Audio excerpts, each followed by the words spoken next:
All right, guys, we are here for a very special episode. Stay tuned and we'll be right back. But I'm only joking, man. I'm not Larry.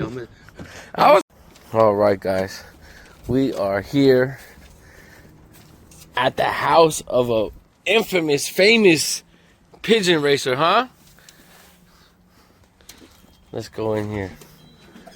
Just bring this inside? Yep, come on in. All right. Thank you. Hey, buddy! Hello.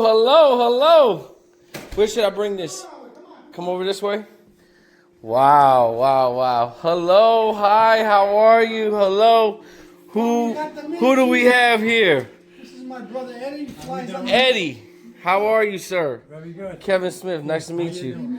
Mr. Bolger? Very nice to meet you, sir. Nice to meet you. This is the legend, guys. He said he's the legend. We're going to see about it. Wow, I'm honored. Thank you so much to have us here. This is his son, Robbie. And now this is your brother, Right. Eddie, and then this is his son. This is your nephew. Right. And your name again? Rob. Kevin. My middle name is Robert, so cool. All right, we got the intro down. And Mrs. Bolger. Hello. I have a friend named. Hello. Hi. How are you? Nice to meet you. Thank you. Nice to meet you. And this is my wife. This is my wife, Nellie. Nelly, nice to meet you. This is Larry. This is Robert, and this is Eddie. Yes. Nice to meet you. You ain't Spanish, are you? No, not me. No, not me. No, just her. Where's your son? Live. It's not live. This is a recap from 2 days ago. Oh, okay. So you're just playing the video. Okay, so this was a Tar Heel Classic. The birds coming in. How'd you doing it? They came all busted up because the winds were northeast. He's not in this race this year. Oh, okay. You're gonna ship it next year. You said that's right. Patches and Mia. The one on the left, Yep, I needed a split second to win the 200, and the one on the right was 20th in the 300. I got a couple, almost $1,000 out of the bird. Hey, Larry, before we start, should I take him in the garage and let him get sure. Well, we go over the now. Okay. I'm going to take a picture of Yeah, we're going for a tour. Oh yeah, where you see all the trophies you got? Manassas, near Manassas, and I have a gift right here. There you go. Got you a shirt. I think I Oh, seen, man. I think I seen you online with something. Enduro racing pigeons. Yeah, on YouTube. Yeah, on YouTube. That's where I might have seen Wow. That's the hand. This pair I want you to keep together. it. Top pigeons. And the bloodline of these again are the what did you say they are? I'll explain this. There are Van Oz Jansons and Van Loons on the father side, and right here is the What is the pedigrees? These are right here on the mother's side. And on the mother's side, they got. You said that you liked that gun that time I sold it ahead of you because the guy wanted it. Yeah. The one I was telling. I have one just like this, just like the Just like the one that was I on. sold it, yeah. Oh, you sold it too? I sold a lot of pigeons on it. These are the bloodline on as far as on the mother's side. So this is your pedigrees. Okay. This one too. And these two, right? Right. That's on the father's side. This is on the mother's side of these two birds. Okay. They got one is behind them, one is. And this one is the. That's the cock. This is the hen. Yeah, when you said, I thought you said him, and then when I was holding him, I said, man, this a big girl. There ain't no way. Yeah, what's up, Bubba?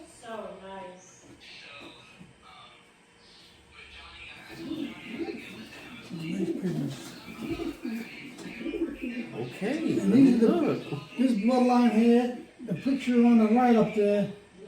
Because I'll show you my trophies from Jersey. And I got in my shed in a brown envelope like this here of my wins down here, but I can't find the envelope. It's around my garbage. And my shed is, my garage is all messed up and he's cleaned up. But my trophies on the wall is what my old strain and what I flew with these pigeons. and I'm clocking them in one-off races. I only flew 2 one-off races, and this is going to be, no, I flew 1, 2. Coming up is going to be my 4th one-off race. And the 2 of them, I got money in, and the flamingo, the brother and sister, you see the cock and the hen, they're exactly as that guy right there, that bloodline. That I needed a minute to win the flamingo. The birds were there to win, but I just didn't want to come down because they got a lot of distance in them. And birds that got distance, they just don't come down. They like to fly and fly. They got more energy than the rest of them. You know yourself when you get birds on a race, on a club race. If they give you a hook or 2 hooks, you say to yourself, "I lost." Because a hook, a big hook is a minute.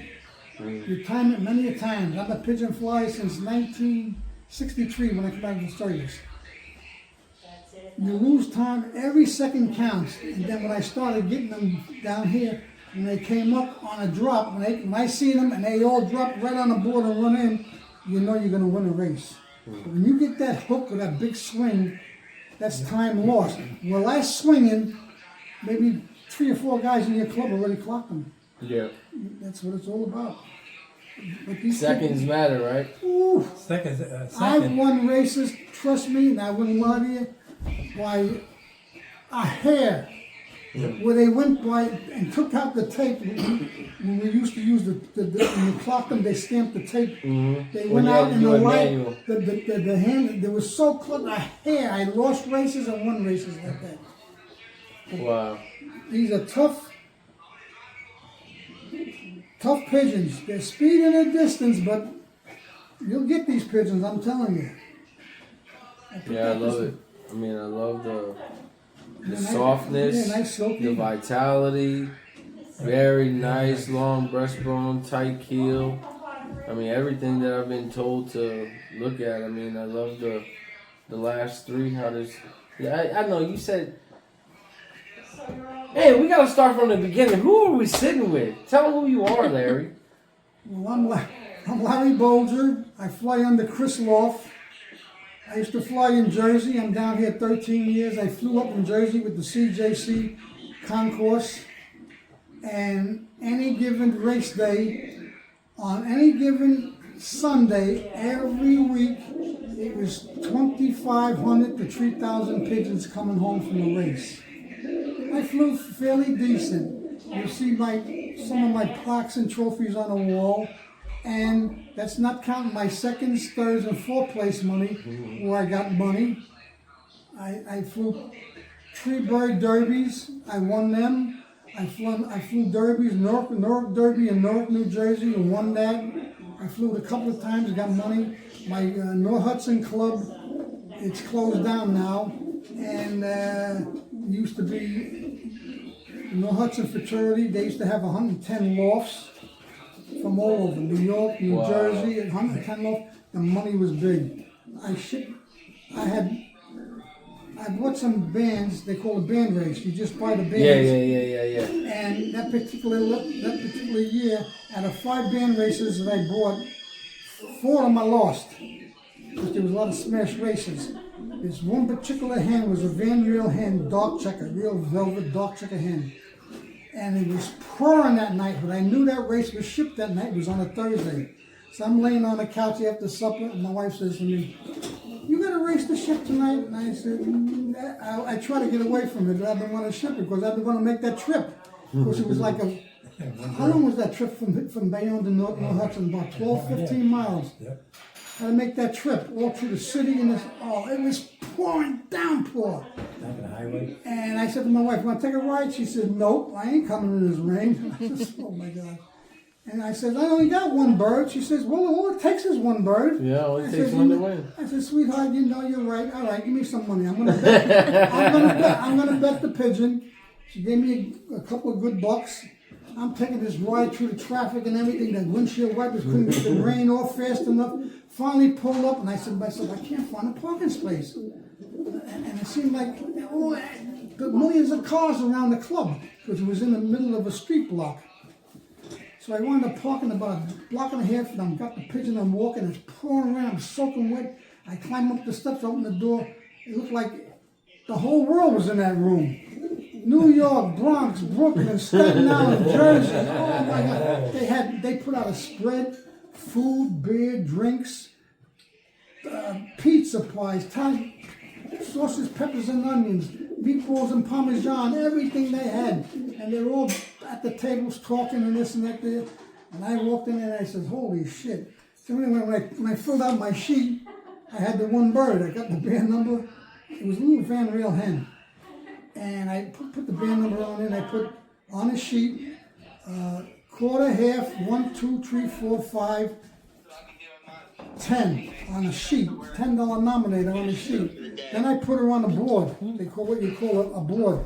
1, 2, 3, 4, 5, 10, 25, 50 on the board. I went up to the $50. So when I went to the guy, Jimmy Corson, who was the president of the club, he says, you got one bird. He says, I shouldn't talk. He says, you got a big ass. He says, every time you ship one bird, you win it. I didn't win it. The guy in Staten Island beat me by a fraction of, like you says, a hair. It was between me and him. I wound up second, but he didn't have it on the board. I took the whole board up to the 50. Oh, Can't win if you don't bet, right? Scared money don't make money. I tell you, I come out of there. Yeah, you got to be in it to win it. That's right. I come out of there with almost a little over $7,000 in that race. And second place. Second place. The first the worst, second's the best, right? And the same thing with the tree bird derby in Staten Island. There was a tree bird derby. I picked this cock. It was on eggs, pumping a big young one. And it was in love with that young one because that young one was a female. Every time he set up on the eggs, she nestled up next to him, the young hen, and used to preen him. You know, when preening is around the eyes. And just preen him. He would sit on the eggs, sleeping. He loved that baby. I swear to God. And I said to you, you're going in that Anarella race. I shipped him, his hen, and another one. It was a southeast drizzling rain when I woke up, and they let the birds go 6:30 down there. It was drizzling rain. It was a northeast down there, foggy. I said, man, you ain't going to get no day birds. And that particular day, I wound up getting the flu. I was achy, this and that, and the time was coming. I used to call up any reports. Nothing, all different clubs and the guys I know. And it was starting to get dark because, you know, it was daylight savings time and everything. And then with that type of day, cloudy, misty, it gets dark early. And before I had to put the coop lights on, the coop, and I had the flu. I was aching. I just wanted to crawl in bed, put the covers on me. But I was thinking about this bird. I says, I'm going to get this bird. I'm going to get it. So I asked my wife, I said, you got any soup around? Canned soup or something? I want some hot soup. She says, I made beef barley soup 3 days ago. I still got some left. I said, well, heat that up for me, nice and hot. I put a lot of black pepper in there. And I'm sitting in my bathroom. Here's my bathroom. Here's the window. And my coop is facing north. And the birds are coming from south.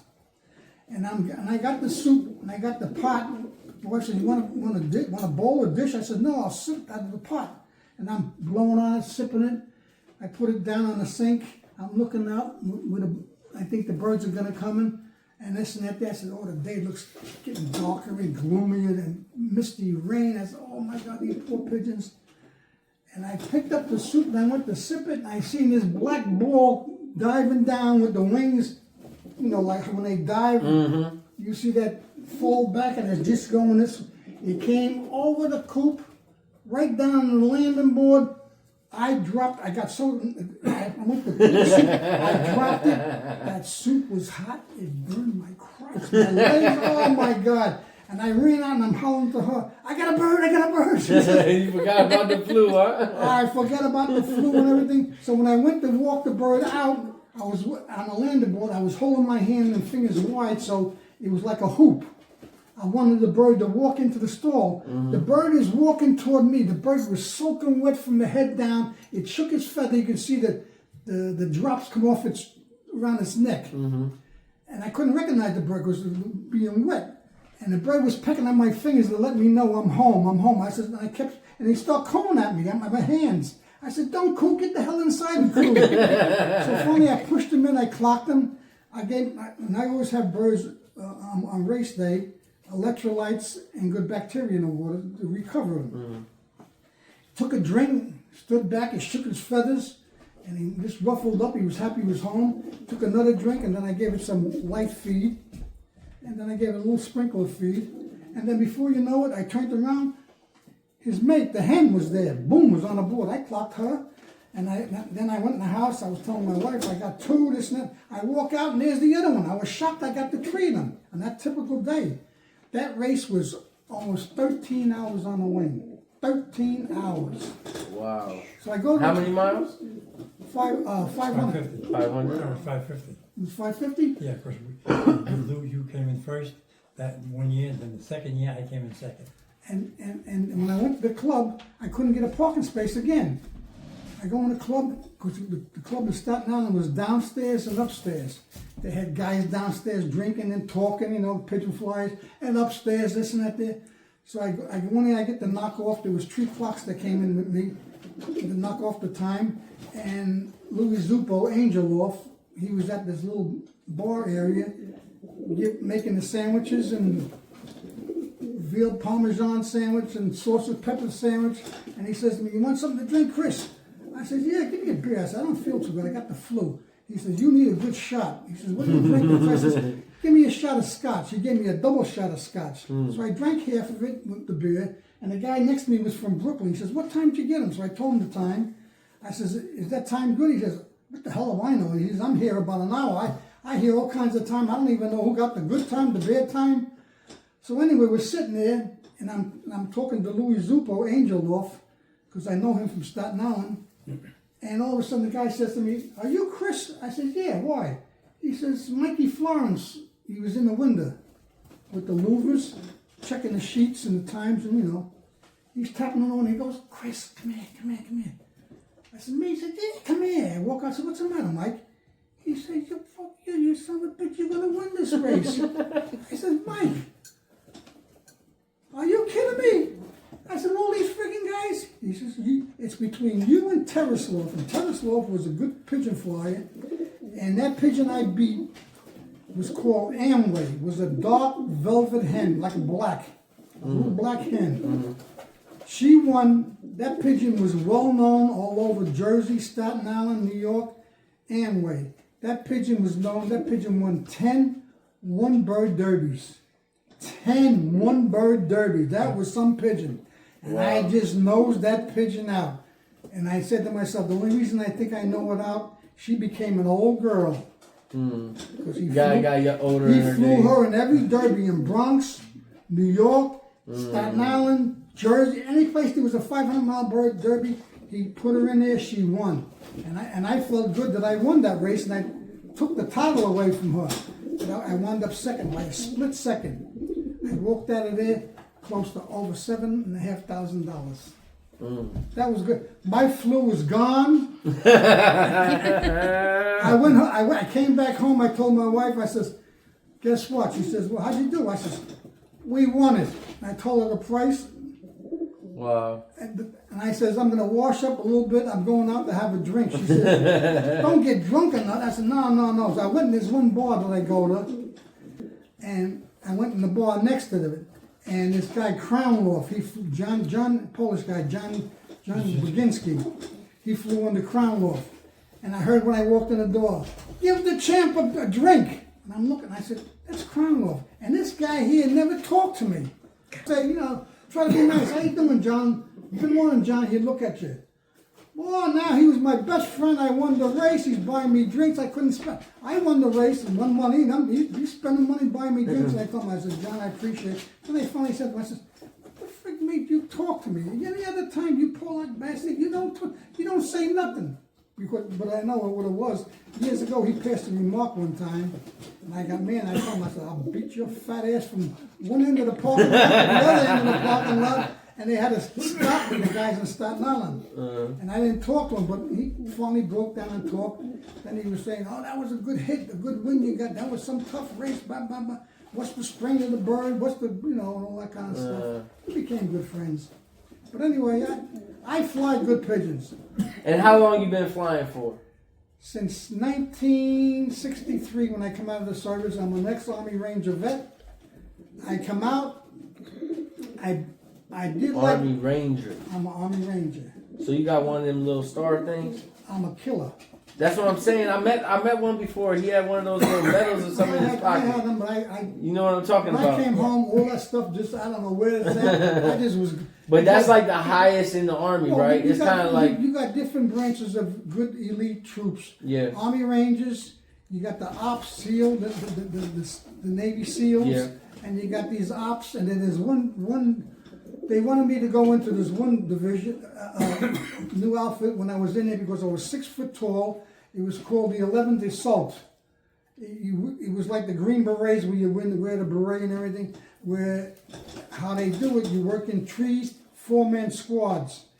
They take you up in a helicopter, and then your mission is, if they want that tank a block away to get blown up, an enemy tank with fuel and stuff like that or something like that, you got to put the charges around that tank and blow it up, and then you call in the helicopter, and he gives you a location in the woods someplace, a clearing, where he comes to pick you up.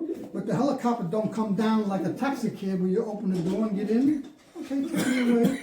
You got to climb up this skinny friggin' ladder.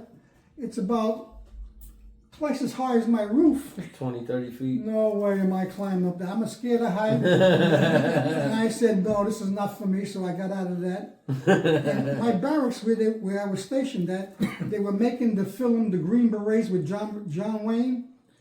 Right in back of my barracks, I could look out the window. They had it all yellow taped off and everything. They had guards there looking. They were making the Green Beret movie. And you could see the big spotlight. They were shooting the film there. But every time a couple of us guys would walk over there, they would tell us, get out, get away, get away. So we couldn't go over there. But yeah, I'm a Green Beret. So I come out of the service, I got pigeons, and I did you remind me of me. That's why I get mad at you when I told you. He belongs to 8 members in the coop, Club. in his club, and he brags about he's 10th, I would be ashamed. and he's 15th. That's no good. No, I would be ashamed. You keep nice pigeons. Yeah. Your pigeons are nice. You keep them healthy. This is the kind of pigeons you gotta buy. Yep. Pedigree. You know what you got, what they can do, and them pigeons will fly for you. These gimme pigeons, I always say to everybody, you can't buy a mule or a jackass and put them on a racetrack with race horses and think you're going to win a horse race. It'll never happen. It'll never happen. The first year, I'll go back to me again. The first year I went out, and I should have known better. I built the coop and everything. I went to the pet shop. I seen a splash I like. I seen a checker I like. I got this one, that one, this one. And I wound up with 7 pairs. I said, I'll breed young ones. And I went to the auctions and bought a pigeon, this and that. I didn't know what the hell I was buying. And I raised almost, it was 35, 36 young ones. Trained them good, coming good. I shipped my first race. My wife's in the next, it was a petition where we lived, the yard. My coop was here, and where we lived on that side of the yard. She was sitting in the lounge chair with my mother, talking, and I'm waiting for the bird with a Chico, a dropper, and I'm waiting. I see the bird, and I drop. The bird came around, boom, landed on the board, ran in. I thought I had a good pigeon. Oh, my heart was pumping. My wife said, "You got a bird?" I said, "Yeah." I'm talking. I said, "I got to go to the club." I go all the way up the drive over the Jersey Turnpike over to Hoboken from my town. That's the club I belong to, the Hudson County Club. They had as high as 81 lofts, and I won a 200-mile race with the 81 lofts, with an old spot and a new spot, with the pools. I walked out of there with $2,000 in a club race. That's how much money was up there. But not that day. Yeah. Oh, Not that first day that you went. But anyway, that first day I went, the first day I clocked, I'm saying to myself, I was happy. I was smoking at the time. I was lighting up a cigarette, and got the windows down, I got the radio up. I pull up in the club, and a lot of them clubs up there, up in Hoboken, they're sitting out there leaning against the wall, smoking cigars. Because they used to hang around, and then they go inside the club and close the door, and they play for money, cards. And they were all sitting out there, I pull up, "Hey, Chris, what are you doing?" I said, "I got a bird." "Got a bird?" The race is over 3 hours ago. This guy won it, that guy took the money, this and that. Then I stood there with the clock like, and my hair went up. You ever see a German Shepherd get mad? My hair went up, and I said to myself, if them guys weren't staying there, and I know my temper, I would have took that clock and smashed it against the wall and just, I was mad. I said, oh, What that sound like, babe? I says, next week's another week. Next week wasn't another week. Now, that was your first race. That's my first race. And how old were you then? I was 21. 21. I come out of service, 21, right on? But did you have pigeons when you were a kid? Oh, I had pigeons since I was 9, 8 years old. And everybody's yours. I used to steal my brother's movie money Right. so I can go out and buy. How I started out was with tiplets. Tipplers, I would fancy birds. I would steal them, and I said, "Don't tell Daddy that I took the money for pigeons." And I had them in my cellar. I had them on other people's yard. I had them all over the neighborhood. I used to coop up on a thing and a rope. I made a coop out of a little box. So when you were a kid, you had the birds. You always had them, but you never raced then. I hadn't raced, but I always hung around in my town racing guys. In Hoboken. In my town, Bayonne. Bayonne is where you grew up. Bayonne. Okay, Bayonne. And there was a lot of pigeon fly racing guys in our town. Mm-hmm. And on top of that, I used to go to their coop and they knew me. And they used to tell me, "You want to go to the club, lad?" I said, "Yeah, I'll take a ride." And I used to hear these guys talking about racing. Then all of a sudden I said to myself, "What am I fooling around with the fancy birds?" And I said, "Someday I'm going to race." But I knew a lot about the pigeons because I learned from this guy, that guy. You always get your bag of tricks. Mm-hmm. I was holding the bird too long. And anyway, I was wondering why you were holding those. and what I did was, I hate to say it, that the race was on a Sunday. That Monday I was on 12 to 7 shift, midnights. I got up that morning, I racked up all the breeders, the males and the females, and the ones that came back from the race, what's in the coop, I took them to the chicken market. Oh, you took all the birds to the chicken bar. To the chicken market. I sold them, I got rid of them, I think it was like $2-3 a piece. And the guy, Jerry, I never forget his name was Jerry, Italian guy. "What are you doing, Larry?" Because he knew me. I was always in there. If he had pigeons, I would buy pigeons out of the chicken market.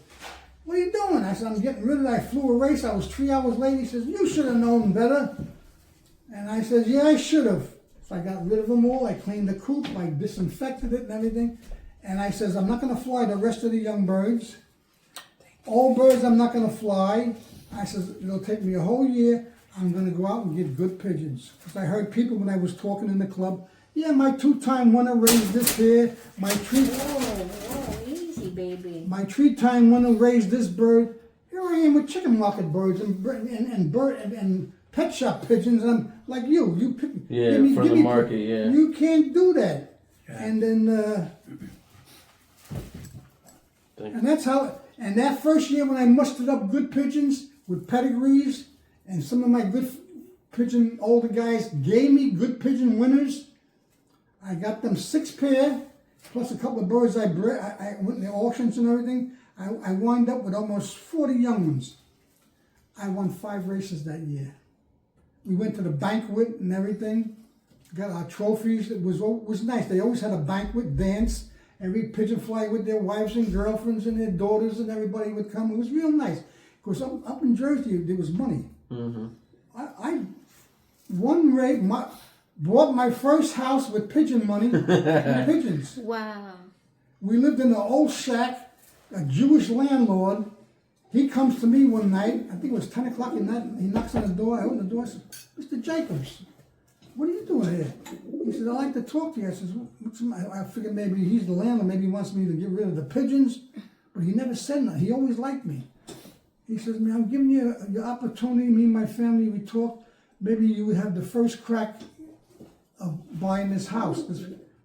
I said, I wouldn't take this house. And I made an excuse, and then my mother passed away, and I lived there because I wanted to be close to my mother. I was always close to my mother. When she passed away, I said to her, "My mother passed away, the landlord's going to sell the house." I said, "If we go rent," and I had 5 kids, they were all like Steps, yeah. She 2 don't like to years hear apart. she don't like to hear 5 kids. Oh, no. She had a litter of 5 I had kids. 2 Like in 1 year. had a boy. My You daughter. figure that out. Mathematically, it's not possible, but it happened. Yeah. So anyway, the doctor chewed me out, man. I was sliding down in my chair. She cursed me, and she was a skinny thing. What are you crazy? She didn't even time enough to pee right. Bam, bam. Oh God, hit me in the head or something. Don't holler at me. But anyway, Okay. Oh, on top of that, there, and then I said we got to, and the money I won in the last Old Bird race, I won a couple $1,000. I says that's a start. We're gonna start putting it in the bank. And then she went to work part-time, because our kids were small. Part-time around the corner. And that part-time money we put into the bank. I was working some overtime. I hated to work overtime, even with my 5 kids. With the taxes coming out, I still didn't see a difference on my paycheck. I wish Trump would have came back like now. You work overtime, no tax on you. It's free money. I would have said, yeah. But anyway, every Friday, our kids used to go for pizza. So she says, the kids aren't going for pizza, me and you going to go for pizza. She says, I got to talk to you. I says, for what? We got in there, she ordered a glass of wine, I ordered a beer. And she's talking, she says, she took the bank book and she threw it at me. She says, here. What the fuck you do? You hit the lottery? What, you want the bank? She had money for a down. How much did you save that time in there? that was only 10,000 we put down. Yeah, 10,000. She saved 10,000, 1, 2, 3. I said, oh, the next day, I says, told my kid, you stay in the house, stay in the yard. Me, we're going out looking for a house. Went and seen houses, and I wound up buying a house in Bayonne. It was nothing but a shell.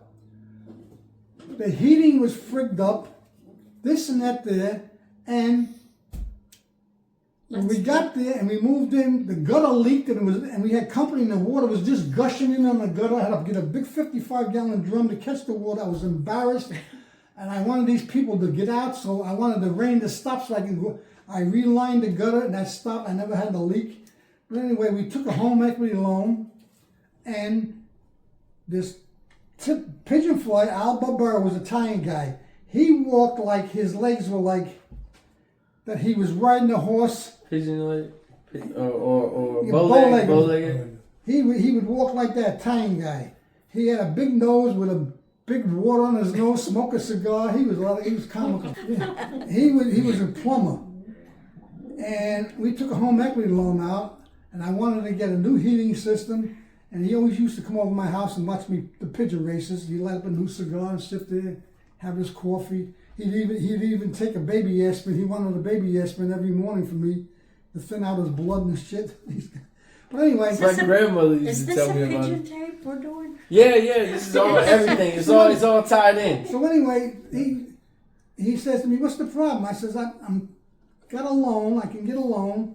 How much money? This and that." I said, "I want this done." I says, "I got one guy to give me an estimate to put in the bathroom upstairs, and he wanted 15 grand." I said to myself, "Oh my To frame God, it. Just to frame it. just to Wow. frame it." I said to myself, "Where am I going to get with this money?" So anyway, he says, "How much you got? And you want this?" He's writing it down. "I'm going to take care of it, kid." I says, "Al, I only got this. How you going to take care of it? Do you know God?" He says, "I think I do." He comes back. He says, "I know 3 Spaniards. They're in this country. They're looking for work. And they're hanging around this Spaniard, Benny Garcia's store." Right. The Spaniards were hanging there. He got a hold of them.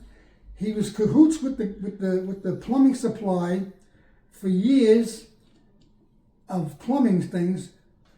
And he said, "Don't worry about it, kid. When you want to start?" I says, "Whenever you want it." He got his crew together. They came in there. They would bing, bang, boom, boom, putting baseboard heat, put a tile in my new tub in my bathroom, upstairs, new bathroom. And he even says to me, "I put it in the bathroom. After you come out taking a shower, you press the button, the louvre is opened up and you can feel the heat coming out to dry you more so you can." He was comical. But he did it.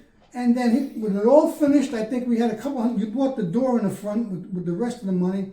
And she had almost $1,000 in the envelope. And I says, "When Al Barbera comes over, I want to give him a $500 bonus." I mean, if I had more, I would give him 5,000 because Yeah. when he saved me money for the thing, I even questioned him. I said, Al, you sure you're not going to get in trouble with this? He said, don't worry about it, kid. It's all forgotten about. It's done. Your place is done. You like it? I said, I love it. So I gave him an envelope.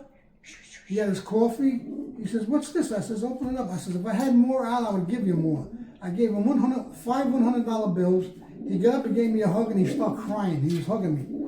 And his son helped him on big jobs, plumbing, and he walked like a, God bless him. But anyway, that's how I, with these pigeon flyers, and I got to learn good pigeons and know about good pigeons. And I learned a lot.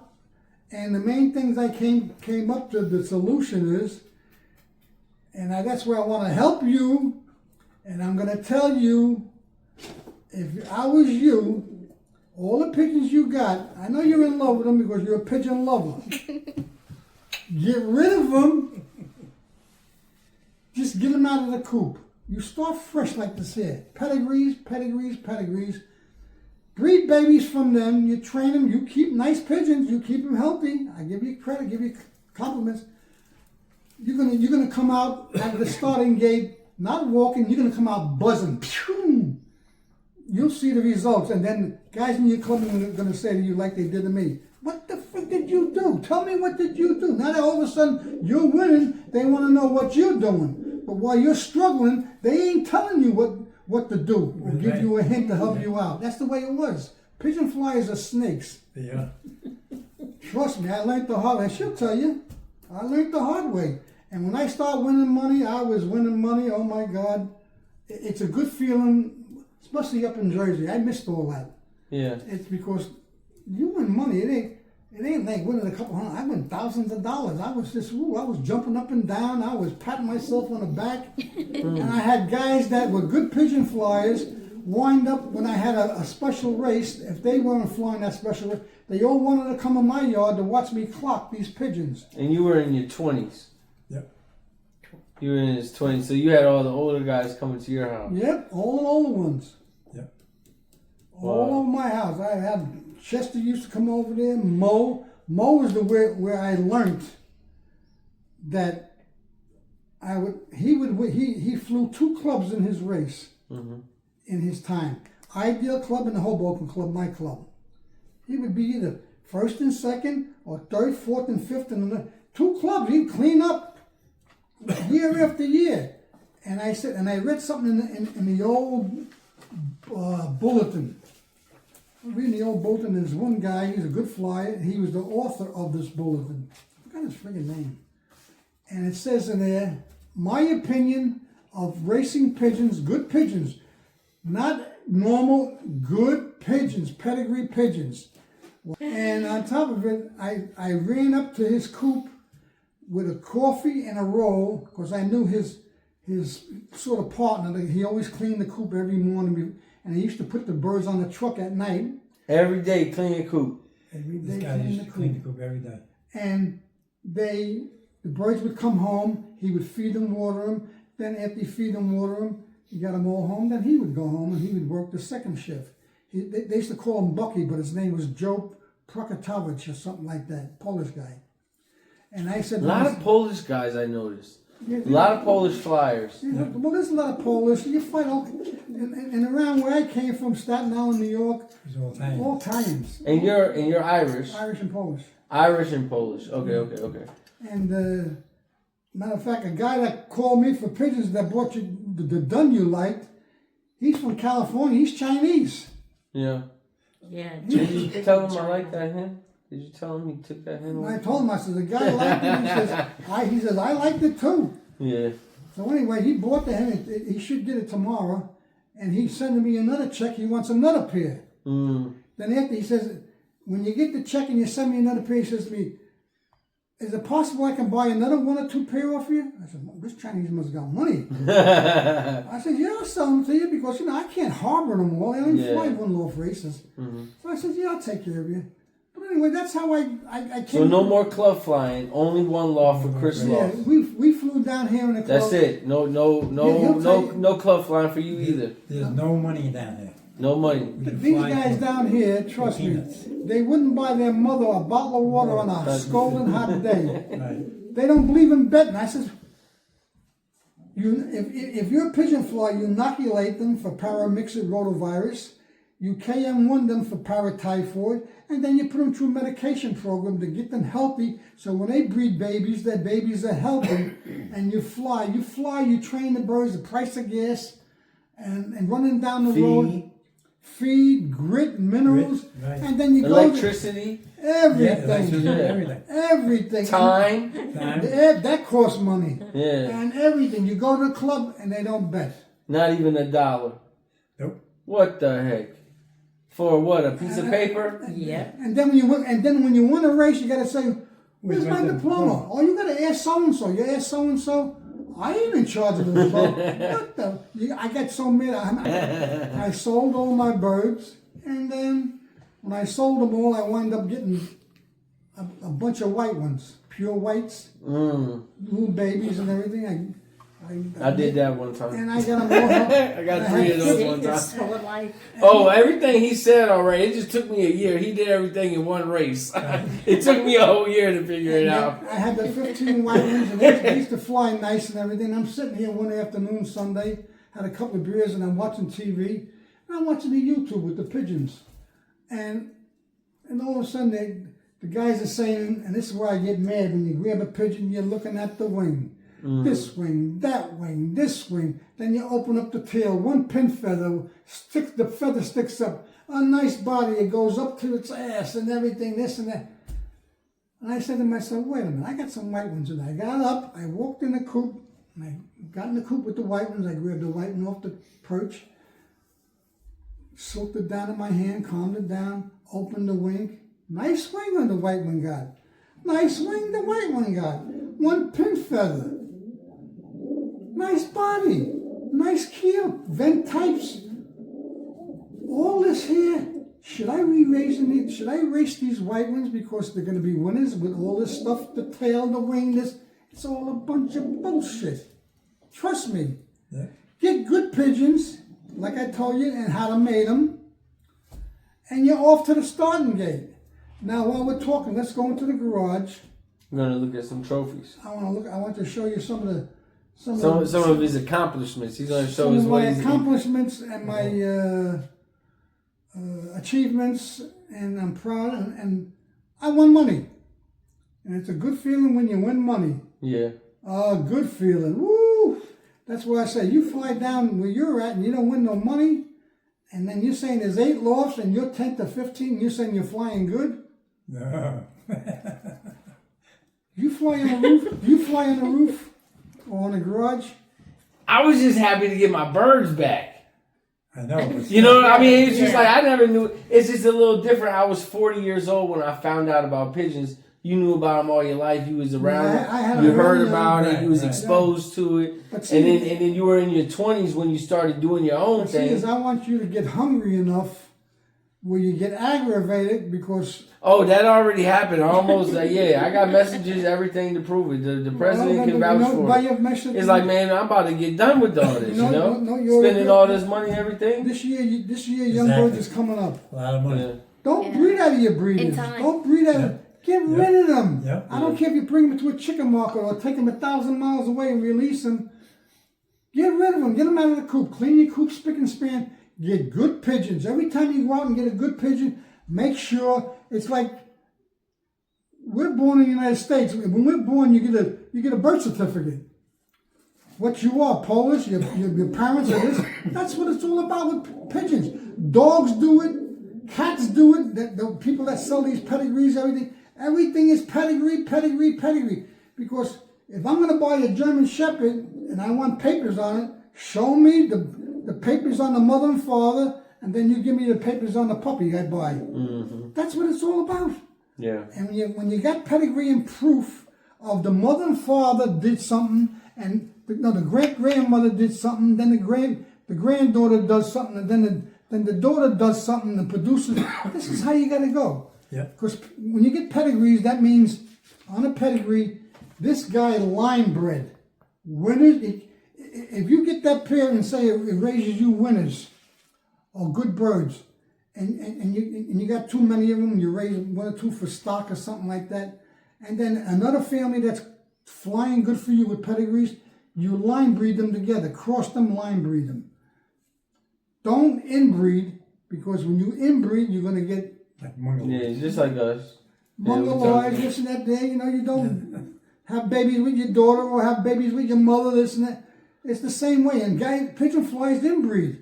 And they say you will get some good pigeons, but you have to test these birds. When I fly one-off races, I can't test pigeons. Wow. It costs me thousands of dollars to ship one-off race. The test pigeons, no way. They're either going to be good, and I eliminate that inbreeding. I line breed, and I cross and I line breed.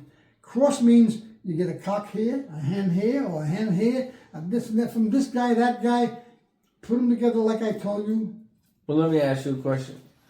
No matter which kind of pair or how you breed them, you get two, right? Do you have an opinion on if the parents are both good, they all like this, both the babies are going to be good? Or do you feel like one of them is going to be a little bit better than the other? Oh yeah, I've seen that. So one is always better than the other one. I'll give you. One is always better, 100%. Yep. And is it the first one that comes out usually is better? No, I ain't gonna. Or I'm not standing looking under a pigeon's egg to see what baby come out first from the egg or okay, something. but one of them is always superior Well, to the yeah, other. it's going to be good. Yeah, and not saying that the nest mate is not no good if it doesn't do good. If the nest mate Might be a good breeder. survives, could be a good breeder. Yeah. I'll give you an example. Okay. A friend of mine had a pair of birds that raised two in the nest. They were two males. One was the ugliest looking. One brother was so ugly, I looked at it, I said, woof, a hawk wouldn't even come near it. And the other one was so pretty, he put two band races on it, and I said, this one's going to be the winner. He says, you think so? It was a red checker. It had a hook beak, yellowish eye, looked like a red checker rat, street rat. Puts it in the North Fraternity, tough race. He wins it. He wins the race. Then he says to me, oh, the brother should do. I said, the brother ain't going to do nothing. The brother was so pretty, red checker with a shell beak, stood up in a picture. I love the pigeon. I wound up getting that pigeon. He put it in a race. The pigeon was a week, didn't come home in a week. I said, I told you he lost it. I said, see? I said, and when he got it back, I said, stop that pigeon. The pigeon was late. I said, the brother was the winner. It's got the same blood. This pigeon's not a racer. It's going to be a breeder. So, now, how do you make that determination or selection for you yourself? How do you say this bird is a breeder, this one is a racer? When does that happen? How do you say this one is a breeder? Anybody that says this is a breeder, and looks in their eye or up their rear end of this, that's a bunch of crap. It's performance and then skills. Like me, with my experience, I can almost pinpoint when I see two in a nest and look at them. When you get two, it's like your mother having two sisters. The sisters, they're supposed to be both of them pretty because they're two twins. But you get an ugly one and you get a pretty one. That ugly one, maybe she's something special, or maybe she's not going to be special, and the pretty one's special. But with pigeons, when you fly them, you'll find out that ugly one is going to performance. That pretty one is the breeder. Trust me, I experienced it many times. I know this in and out, and So the bird can still come back late, but if it got good qualities, all this, it could be a good breeder. Oh yeah. Good breeder for you. Like I said, the bird just keeps on hanging out, but you know And you just let the basket do the deciding. Yeah, oh yeah. The basket has to do that has to do the decision. And so, could you go over like a quick synopsis of how you would, like, say you breed and you got 40 young birds. You start loft flying, trap train, all that stuff, loft fly, 30, 40 minutes, loft fly, or longer? Sometimes they can give you an hour and a half. Are you flagging them, or are they doing it on their No, own? I never flag the pigeons because if you flag them, it's like you chasing them. Yeah. So when that bird, you keep on putting the Yeah, flag yeah, up yeah. there, That's what I feel and then like. you waiting for him on race day, and you wonder why the bird don't want to come Because you're down. always scaring it away from Yeah, where because it he went says, there. "Ma, this guy might. I'm afraid he's gonna put the flag up like he's chasing me." So get rid of the flag. I don't use Never the chase flag. birds. If they're in condition, Natural they'll tree. fly. Every day is different with the atmosphere. If you get a nice cool morning, you wake up like I used to walk out of here with a cup of coffee, nice and cool. I said, "Whoa, when I let these out, I know these bastards are gonna go." When I used to open up the trap. So you let them go first thing in the morning. Just let them out. Let them Early in the fly. morning. Early in the morning. Let the door Early, open. when that sun is up nice, I let them out. They get up in a knot. They get Go. together. But also, they get into a knot, and they would drift out that way or this way. I said goodbye. I would drink a cup of coffee, another cup of coffee, and she'd call me in for breakfast, and they're still out. They're gone. Yep. Sometimes they go over an hour, hour and a half, 2 hour and hours. 45, hour and 45, 2 hours. It all depends how they feel that day and how the atmosphere is. Yeah. If it's hot and humid, they might give you a decent fly, a half an hour. Kind of just like us. Who wants to be outside mowing the grass when it's 100 degrees? Exactly, Right. exactly. I mean, it's all. But how far are you training out? How far do you train a young bird before you basket it in to drop it How off for far a do I race? get it out before I put it into a race? Yes. 65 miles. 65 miles, that's the furthest you go. Right. And are you training all around in different directions, or are you just in the race Well, line? The short distance, I might go a little bit left, a little bit right, a little bit north, just to Like 5-10 mile radius? Yeah, give them a little acclimation around it. Yep. I said, then after that, there you level them off and just keep on going on your race yeah, line. race Okay. line, and Yeah, line of flight. and pigeons pigeons are a creature of habit. They like consistency, training when you're going to train. Don't get up in the morning and say, "I'm tired, I'll take them about 11 o'clock. Nope. Take them early in the morning. They're Same time every time. Every time. This way, when you get home, you got to almost around that time, you feed them. They like to be fed. They're a creature, like I said, a creature of habit. Now, are you feeding in the morning, or are you feed a little bit later in the Well, afternoon? now I ain't racing. I feed 9 o'clock, 9:30 in the morning. When you're racing. No, because I'm not racing. Well, what about when you're racing? When I was You're racing, talking about for me, because I'm racing. all right, racing, I would feed 9 o'clock, 9:30 too, Okay. because it all depends. If it was a northeast day, it's going to take the pigeons longer. Mm-hmm. There was times I took them on a real bad day, and I'm sitting. I come back from the toss, and I'm saying to myself, I know it's going to be a working day. I took them 65 miles. I'm sitting in the yard, and I'm saying, where the frig are these birds? And I'm looking around. I'm getting up, walking around. Had the chicos in, the droppers in the box. I'm walking around the yard, looking out this way, because that's south. The frigs are these pigeons? I sit down, and I happen to look in a coop. They're there. They were all in a coop. I did that They many beat a me times. home, and they were all in there laying on their That feels belly. good. And then when they opened the door, they went on the floor. They're looking at me like to say, "Where the hell were you?" I'm waiting for my feet. I mean, they're amazing creatures. Yes. They can make you proud of them. The thing is, how you make you proud of them, you do right by them. Times, and then I used to fly them at night. As the sun went down a little bit, I don't care if they gave me 15 minutes around the house. I let them calm down, let them walk around on the grass for about a half an hour, 45 minutes. Then all of a sudden, I whistle them, shake the can. They knew it was time. They all come off the ground on the board, bling, Right in. and they're right there feeding them. And I would hand feed them. So loft fly at night in the evening. Yeah, you can go fly them at night. Any training at night ever? I used to night toss them. Yes. And I done good. Don't get me wrong, because you put some fire under their ass when you train them at night. I used to have them come in the dark at night. You put speed into on the them. day, on long races when other people aren't getting birds, right? Any race, you put speed into them. I tell you. But I got away from that, and then I still did good. I just would train them once in the daytime. I wouldn't train them at night. Any rain training ever, like a light rain or No, something, no. foggy No, days, I would nothing like fly that. them around the house. Just a loft fly on those Because kind of days. You just two chances losing them. You're getting two benefits with the light rain around the house when you let them out. They get a bath. Yep. They Yep. get I love soaking that. I up. love that. Let them learn how to fly with that wetness. Mm-hmm. It's more weight on them and builds up the muscle. Yeah. And then they come down, you let them hang around. They'll stretch out their wings and go on the grass. They roll in the grass up. They roll. I get a kick out of them. And then when they're ready, you whistle them in. They come in, they eat, and then they're on the perches drying off. And then when you see them again, they're nice and clean. Shiny. And then I like to give them a bath with 20 mule team borax. Borax, yep. I haven't bought bath salts in 50 years.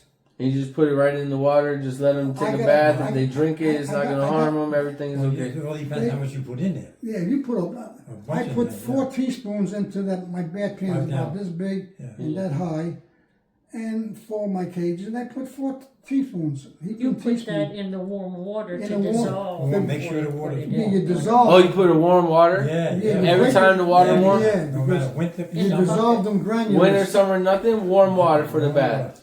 I don't care if it's 140 degrees and it's humid. Pigeons don't like jumping in cold Cold baths. You wouldn't like to go in a cold shower, would you? Yeah, I know. But they be out there in the rain and it's cold and they be taking a bath, so I'm like, it's that type of a day that it's misty and stuff. They Yeah. know when the. yeah. know. But I give them warm water, but you take that borax and put it in the bucket Uh-huh. and put water in there. You can put your hand in it. You can actually feel it. Dissolve when it. it's dissolving, Yeah. it feels silky. Feels like a spa, basically. Yeah, Yeah. it cleans them for the lice. If you got splashes or silvers or reds or it cleans them. Or the dark checkers, then you see that purple and green around the neck. Oh, makes their white. That's what we do when we intake birds. We do a borax bath every time. Borax bed. Here's another trick too. If you really want it to dissolve, fill your bucket up, piping hot water, Yeah, then throw it in. yeah, Agitate it. yeah. Let it sit for about 15 minutes. Put it outside, and then you like put your that. hand in it. Turn it around. You'll know. Oh, I like nice. that. I like that, buddy. Yeah. I'm gonna put this baby on tonight. It's gonna be my pajamas. But anyway, I mean, there's certain things I do and I kept with over the years. There's so many vitamins out there today, you go crazy. Every different brand, this and that. Just get a good vitamin. I use Red Cell. Yep, red cell. Sometimes I put it in the water. For the iron, right? It's got a lot of iron in it. Like they had it in the water yesterday. Mm-hmm. And I put garlic in there. I take a clove of garlic to a gallon of water. My wife shaves it till it grinds down to nothing. And you put it in a bucket. One clove of garlic to a gallon of water in your vitamins. Don't put And vitamins. So vitamins and garlic together. it ain't gonna hurt them. We're doing good. I've been doing it since 1963. How many years is that? Long Trust as- me. You were And married. garlic, you'll never have any worms. You don't have to buy no wormer. The worm them, this and that there. I give it to them every week, every Tuesday. Yep, Tuesdays. Yep. Don't that's put what no we do. probiotics in there because the garlic kills the probiotics. Okay, so no probiotics, but vitamins. So I could do like the vitamin, the can do natural any vitamin mineral, the kind- pink mineral. Yeah, That stuff with the. like Winsmore. Yeah. Usually. Okay, any vitamins that goes in the water, you can put that clove of garlic. but can I put the probiotic on the feed, or just don't, or do a That day, probiotic the next The day? next day. Okay, I understand. But that Or day- 2 days later or something like that. I Separated. always make my stuff up at night for tomorrow. So you're basically just using the garlic for your natural antibiotic. Essentially, Exactly. for internal and Garlic external is, parasites. I eat it myself 2 or 3 times a week. Well, yeah, it keeps Cleans your yeah, blood. Yeah, Your birds will never have worms. You don't have to borrow worm medicine, this and that there. Do it once a week. Trust me, your birds will look good overall. They get shiny eyes. The Yeah. wobble Yeah, turns that's white. right. I mean, their stools that gets nice and solid. You ever put any oils in the feed? Yeah.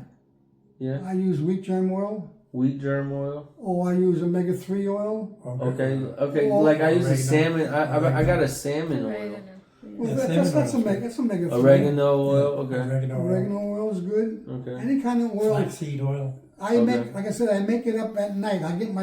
I got 4 cans because I know they got 4 sections. Mhm. They're all so many birds. I use a tablespoon to a pigeon.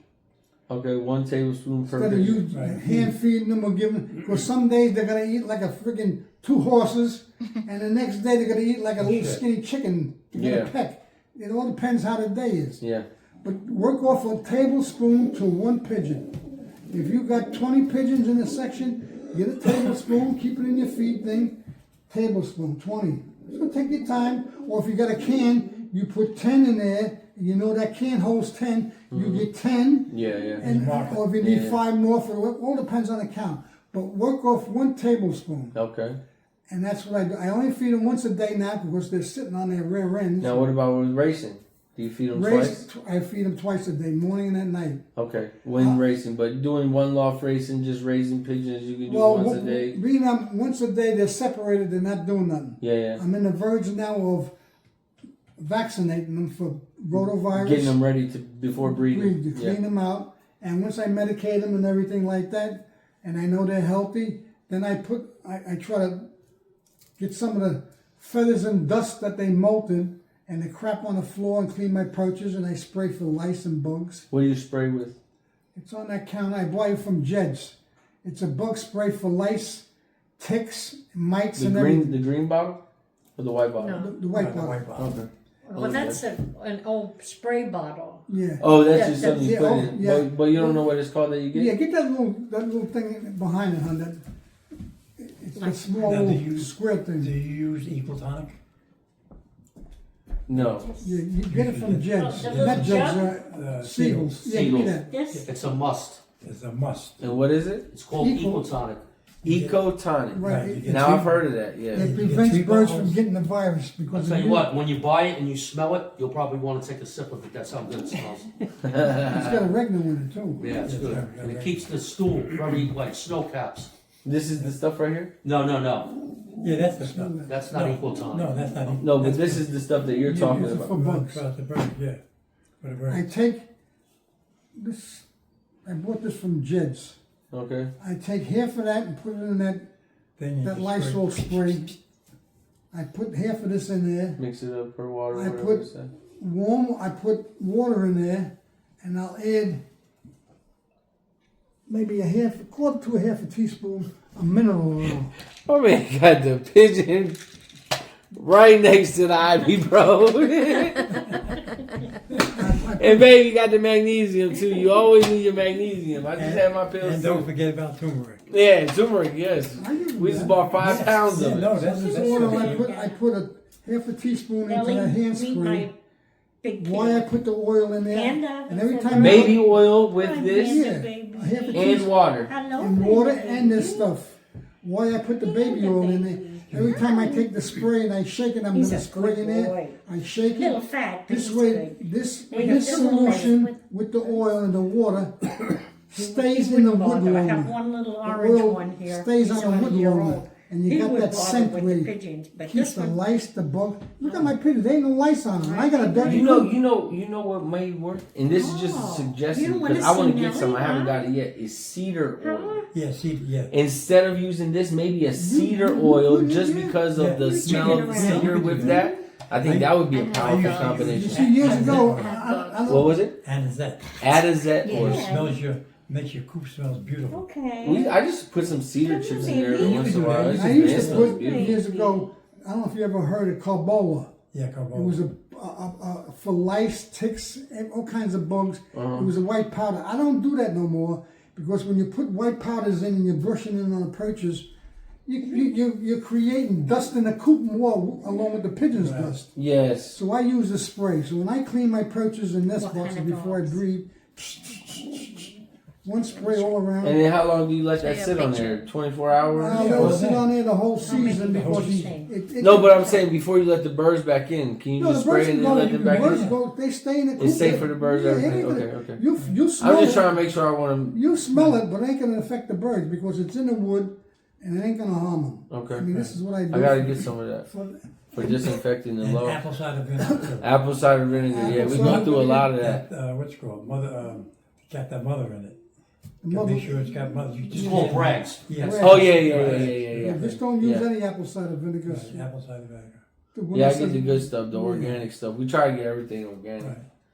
And I make up once in a blue moon, maybe once a month. I got here. I make up a tea for It's a them. little Bible. Right. This helps for E. coli. You ever hear E. coli on pigeons? Yeah. Where they throw up and everything, you can't race them, they get skinny and mopey. And this is good for E. coli. It helps for respiratory. you boil it and everything. It's for respiratory E. coli and coccidiosis. You get a little more than a quarter of a teaspoon of thyme. The spices, like you put thyme on your sauce. Yeah. Quarter of a teaspoon of thyme. Garlic, 1 clove to a gallon. I don't put the garlic in until the last because this quarter of a teaspoon of turmeric, fennel. You ever seen Yeah, fennel? we got all this stuff in the house. Quarter of a Cloves, teaspoon of that. ginger. The black cloves, a quarter of a teaspoon. I didn't Ginger. realize there was another dog. Then I boil all these here. Then when it gets cool, I got the certain pot, What's his pot. name? When it gets cool, My son. then I put in Okay. the apple cider vinegar, tablespoon to a gallon of water. Beautiful. So you boil this, then you let it cool down, then you put the apple cider I vinegar put in. the apple cider vinegar in on it, a tablespoon to a gallon. Then I put in the garlic, 1 clove to a gallon.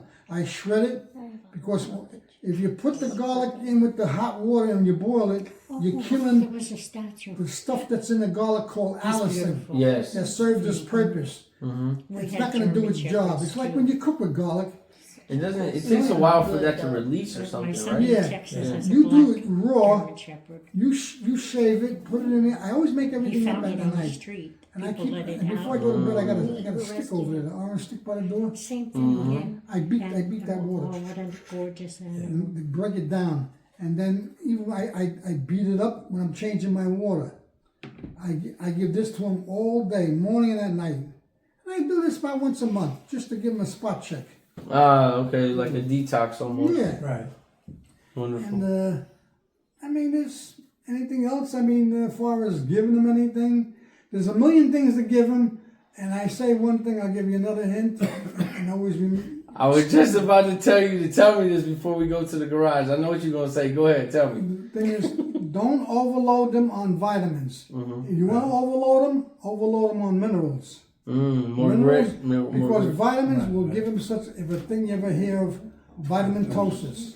Too much vitamins is no good. You'll make your birds. When you look at their bellies, it's supposed to be pink, like a baby's ass with Vaseline on it. A brand new baby's ass on Vaseline. When your wife washes the baby, it's pink, and you put a little powder before you put the baby's ass. Looks pink. That's the way a pigeon's body's supposed to look pink. If it looks purple and you open the mouth and the mouth is the color of this, Right. that means the blood is too rich.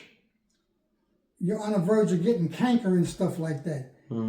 It's acidic. Is that what it is? It's Exactly. the pH is low. There's Right. too much vitamins. You don't want to pollute your pigeons with vitamins.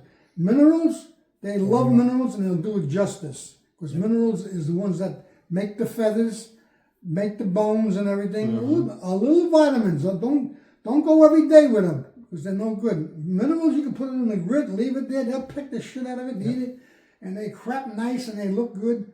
And that's it. Like I said, with the vitamins. What about fresh vegetables? Any fresh Oh, vegetables? yeah, oh, yeah. See, you leaving stuff out, but I gotta dig it out I of was here. getting to it. So what kind of fresh vegetables do you like to feed? In Texas, Dandelion? has chickens too. Dandelion, They're yours. Brussels sprouts. You get eggs. Brussels sprouts. That's the little cabbages. Yep. Not yet. Okay. They're You beautiful. take them, you wash them, then you get your wife's shredder again. Uh-huh. I got an orange bowl.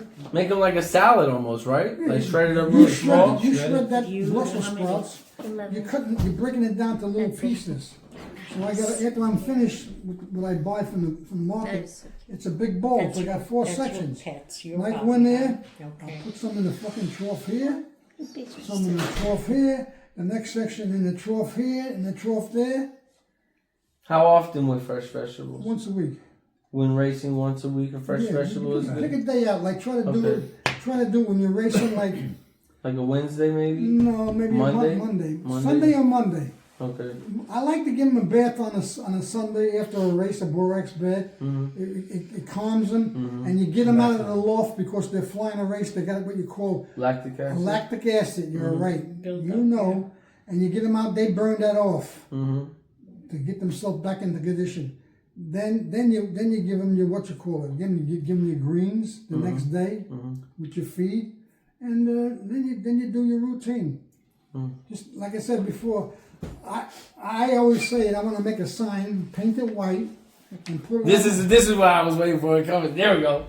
I wasn't gonna tell you to say it. I wanted it to come out naturally. I'm gonna put on there. Keep it simple, stupid. Yes, I love it. I'm gonna get you. We're gonna design a shirt and we're gonna make it. Chris Loft. Keep it simple, stupid. I'm gonna make it. I'm gonna put it all Pigeon together. flying is simple. It's gonna be nice. It's gonna be nice. Pigeon flying is simple. Keep it simple, stupid. Yeah. Because it's true. Because we're our worst. I'm guilty of it too. I know. And I I gotta am catch too. my- I mean, we care so much, but it's just we do too much. You, and it's you just think you simplify wanna, things. You think with the more vitamins you give them and this Yeah, and that, yeah, you're gonna yeah. make them And you hurt King them. Kong. hurt them. You slow them down. Maybe. Yeah. It's It's just like when you know people, they raise their kids and everything is cleaned all the time and this and that, and then as soon as they get exposed to something, their body can't fight it. Well, this is why. You know, same to be thing. truthful with you too, I'm gonna be 84 years old in April. Okay. Years ago, that's why I got a little arthritis in my knees. I got problem with my leg muscles and everything, but I think mainly it's my arthritis. When I was young, I come out of the service, I used to go in there and scrape the coop. I did everything but put a sanitary pad under their ass so they wouldn't get the shit on the floor. Yeah. That's how I kept them clean. I liked them clean. Nope. Now that I don't do all that stuff. I ain't cleaned my coop in 2 years. My pigeons look better than they did now than they did when I was spick and span. Because then it came to me. My appendix burst on me years ago. You I don't almost have an died. appendix. I almost died. Yeah, they took my sister's appendix out when she was 9 years old. I was like, this is not a good idea. Her whole life. But she's- anyway, and she had her tonsils taken out. So it's like two areas where it's like So supposed anyway, in the to hospital, remove bacteria and stuff. It's not there no more. in the hospital, I wound up with a staph infection. My stomach, I walked around for 3 months like I had a volleyball on the side of my stomach. Like I was pregnant on the side of my stomach. I lost 40 pounds. I couldn't eat. I was miserable. 3 months. I missed work and everything. And all that pus was coming out of me. I used to go to my doctor. He used to lance me. I used to get his little towels, roll it up, and put it in my mouth. And he used to say to me, "Oh, it ain't gonna hurt." I said, "Don't say that. I'll smack you upside the head. It hurts." Because he lances it, then he squeezes it. "Oh, look what's coming out." Don't tell me what's coming. I see this for 3 months. Oh, So make a long story short, sorry, bro. as 3 months came up, I took a shower in the morning. I always take a shower in the morning. Then my wife, I used to lay on the bed on a beach towel nude, and my wife used to pour the peroxide on there. And it would start foaming, kill all that bacteria. And she said to me one day, she says, "Turn your head. Something's sticking out of there." Something sticking out of there. The frick my head, what is it, the baby's foot coming? So she said, "Turn your head." She had the gauze in her hand. She was pulling, and I felt a tickle. Oh, Like your shoelaces from your sneakers. If you take your shoelace out of your sneakers, it was this long. It was green. It was the core, right? Yes. oh, And she says, "Look at this." I looked at it and says, "Holy shit! Did you ever have a boil before? a what? Boils. No, I haven't. I've heard of it The though. boils are yeah. the same thing. Yeah, You get a core in there, yeah. and I had a couple of boils when I come out of the service. But anyway, she pulled it out, poured a peroxide on there.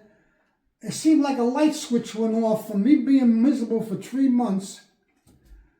I said, I put my underwear on. I said, "Don't put the air on, just put the ceiling fan on." I laid on a sheet. I pulled up the other sheet. And I slept for about 8 hours. She had to come in several times to see Just make sure you okay. if I'm breathing, if I'm dead. I slept like because I lost sleep. I couldn't sleep. Yeah. I slept like a baby. Then we had to go to the doctor, and then he says, "Oh, we were waiting for that and this and that there, blah blah blah." And then he says, "Come on to my office. I want to talk to you." Close the door.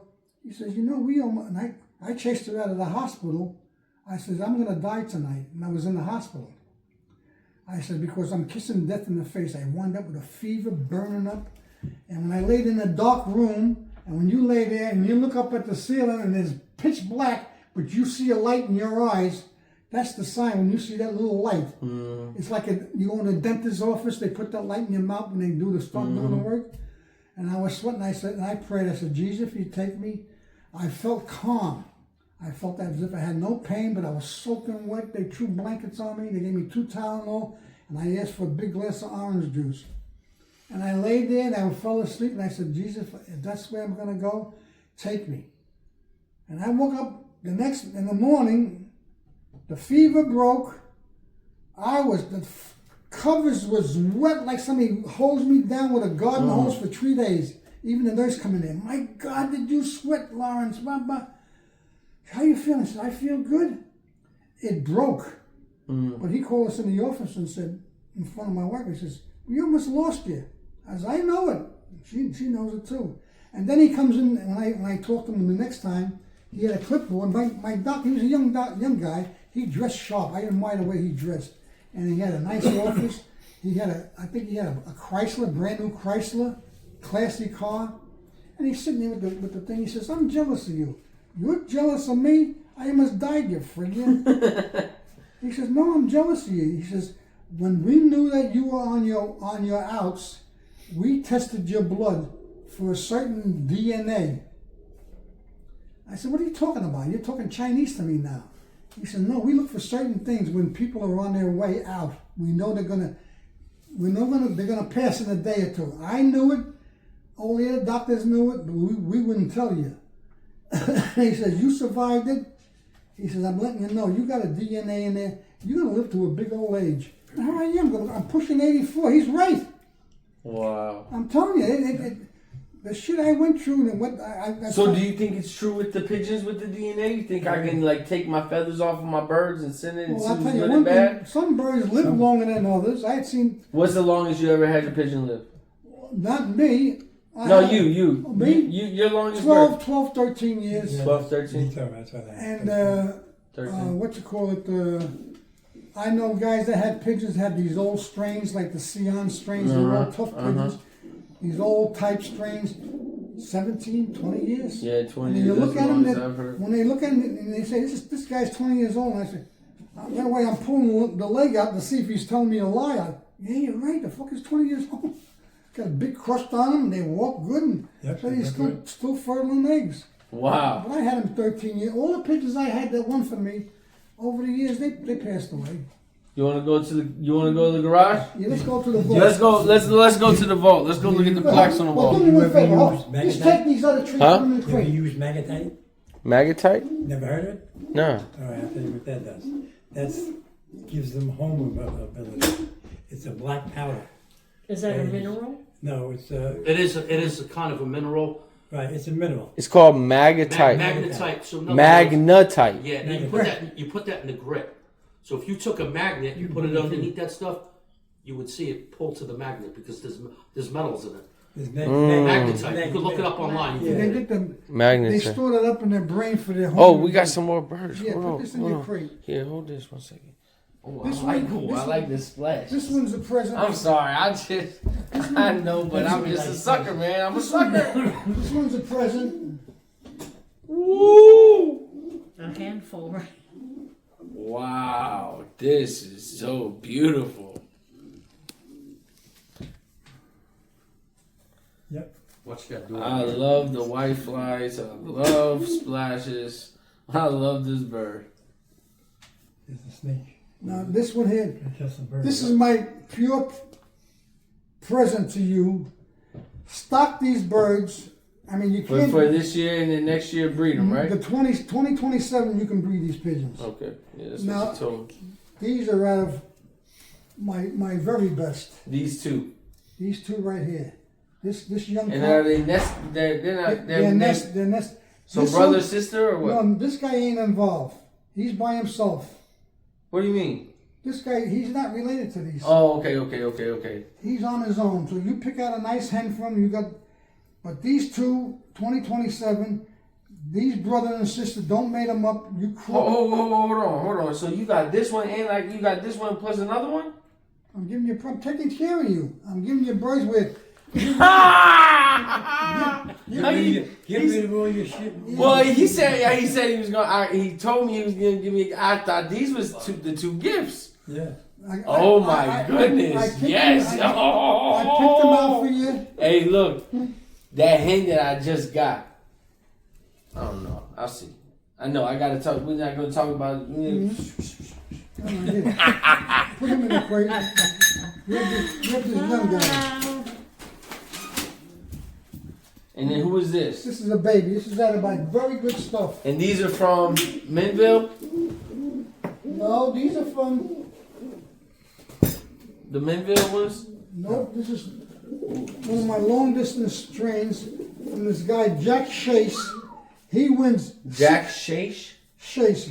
He flies in what the Utah, Oregon. He's flying now. Yeah, well, yeah, Yeah, he's like Woodburn Law Firm. I'm gonna be Okay. 84. I think he's 85, pushing 86. And he's in Utah. Yeah, I think I- You ever been out there? No. no. Oh, it's so beautiful. But anyway, It's so beautiful. he wins 600-mile races Mm, on a day. that's the type of stuff I'm trying to do. He Right. gets them at 9:30 at night. You gotta put his coupe lights on, a spotlight on, and his porch lights on. He sits there because he don't give up. He knows them pigeons are gonna come. And sure shit, he has wings, and he sees from the shadow from the light by his coupe hitting the board. He looks in the stalls. They're in the stalls. Yep. 600 miles in a day. And this one's gonna be a beauty too. Is that brother and sister? Yeah, they're brother and sister. They're nestmates. Now this is the brother. This is the sister. Mm-hmm. Oh look, that one's got white nails. Yep. Yep. She's still malting out that one, isn't it? Yeah, Mark? these are He's gonna still molt out the I rest just of like this giving year. him a hard time a little bit. This is gonna Makes it molt fun out. and interesting, you know. They're babies. Yep. These are babies. 2027 they'll be perfect. Oh yes, I hear you, Mama.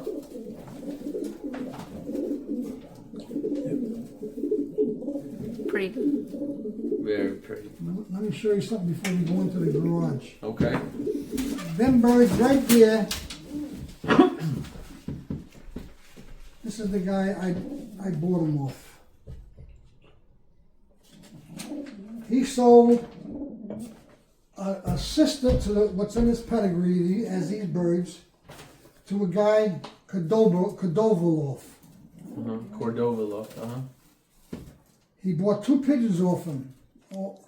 Cordova Loft bought 2 pigeons off him called Bonnie and Clyde.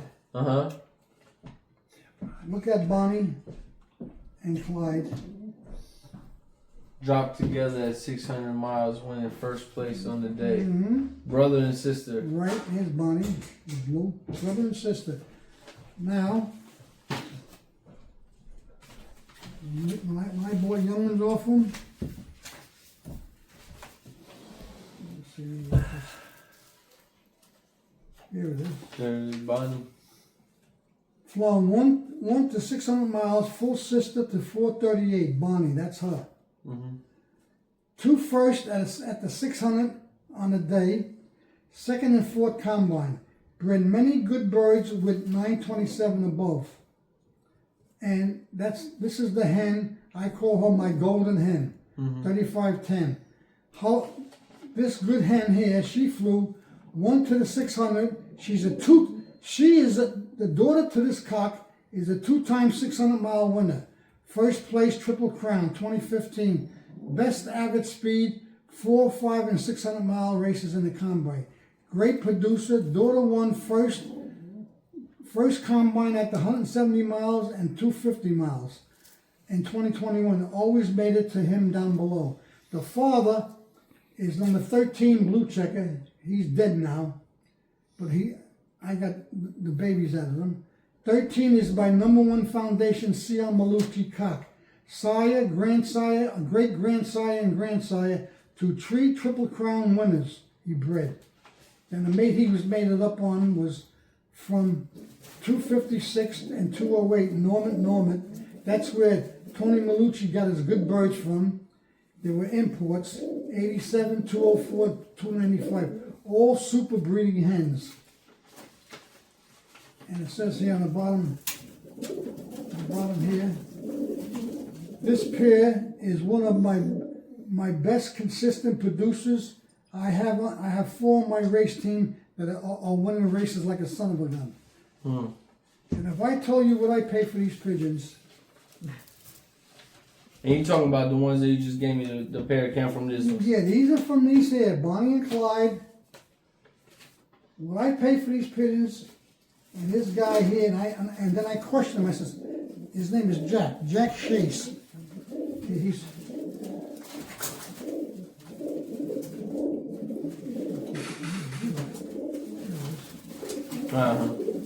Jack Chase, Taylorsville, Utah. He's in Utah.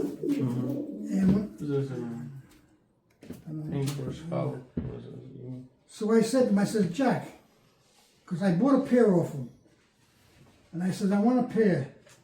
And he says he sells his first round of young ones. And I says, why are you selling your first round of young ones? And they're all out of 600-mile winners and everything. He don't keep a lot of pigeons. He's an old man.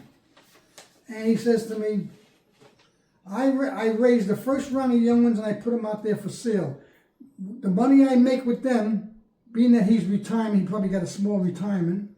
He keeps in the pigeon game with his 3 or 4 buddies, and they all take your vehicle one week, your vehicle next week, and my vehicle, and that's how they train. And they hang out in the diner, they drink coffee, and they talk pigeons. And I said to him, I says, how could you sell them so cheap with the pedigrees like this here? I said, you should be getting hundreds of dollars, thousands of dollars. He says, well, I don't want to. So anyway, I says, I want a good pair, but I says, one thing, I says, if I'm the first one that called you about getting some young ones out of the first batch of young ones you raised, could you do me a favor? I'm outspoken, take it or leave it. I said, Jack, could you give me a pair out of your very, very best?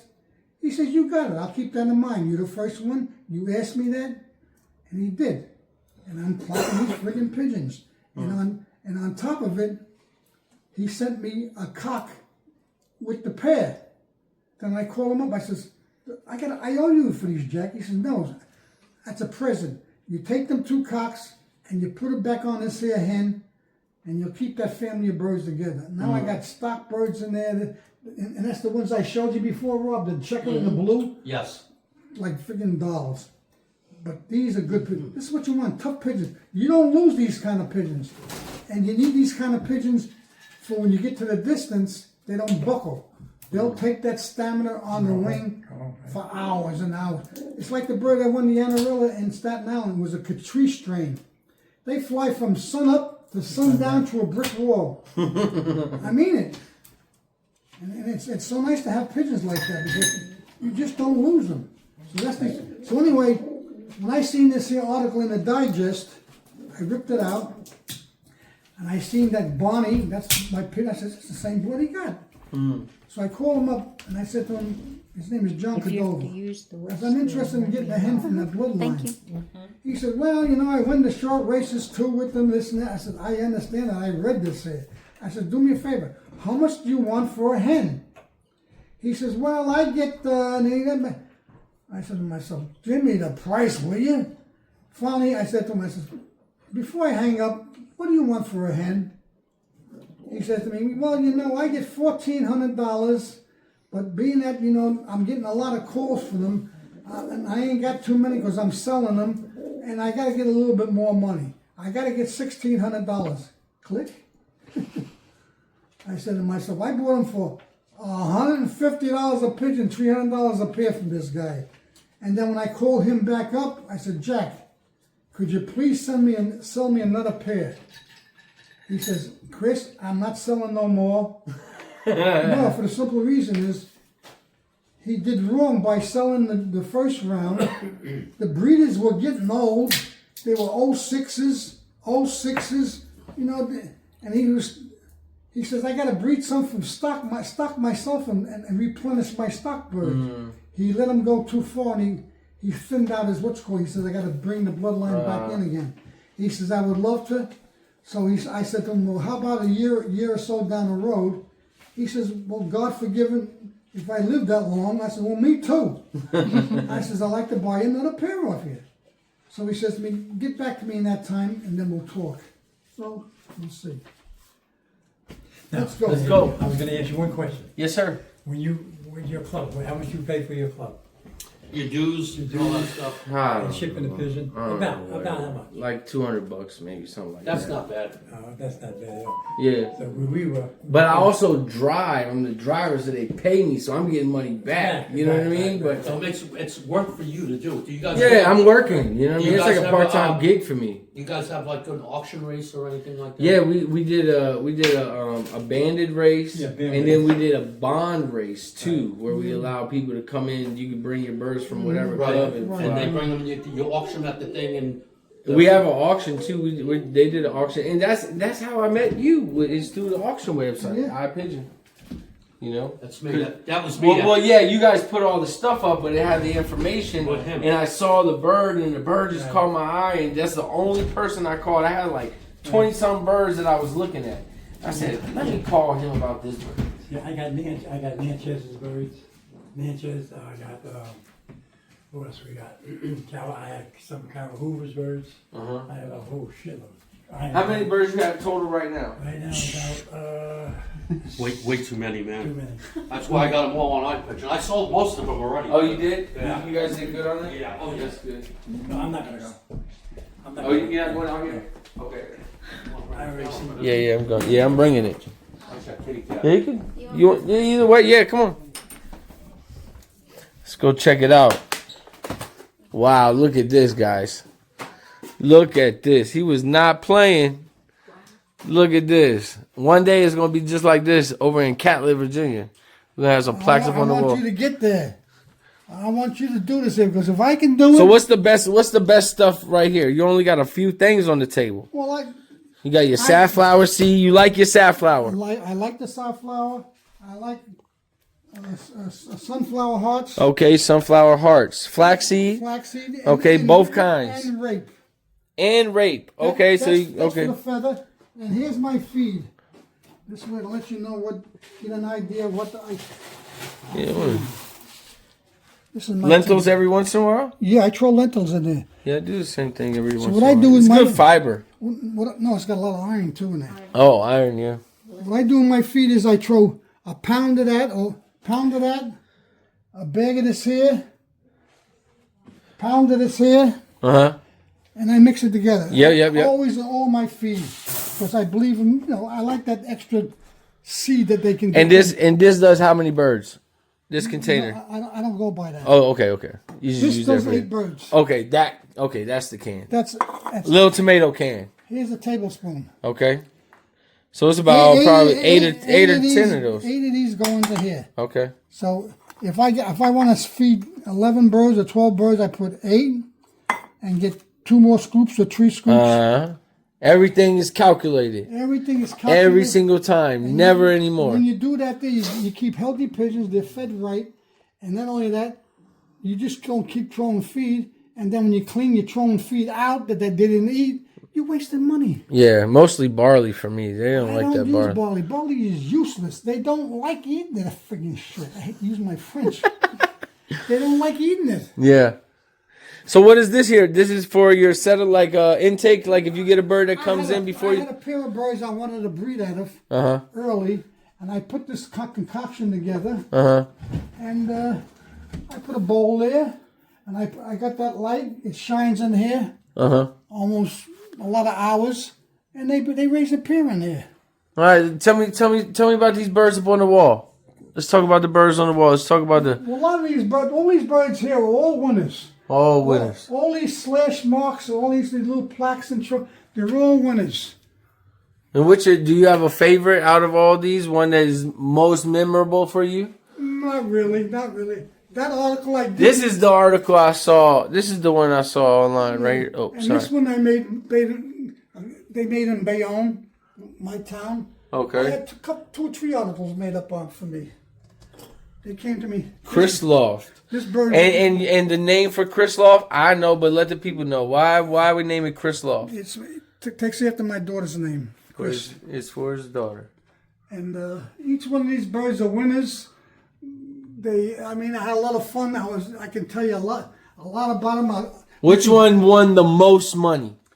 The most money? Yeah, which one the most money? Or the biggest winner? Biggest race, hardest race, longest race? Well, it could have been Anarello winner. That guy in the corner up there. The one up in the corner? That big blue up there. Uh-huh. He won the Anarello, the one I won almost close to $8,000, 7,000 something I won out of that fucking race. That's the one that flew 13 hours in the wing. You look at his chest, you can tell. Yeah, he's a big boy. He can fly through a concrete wall. And This is nice. This here, let me get over here. My legs.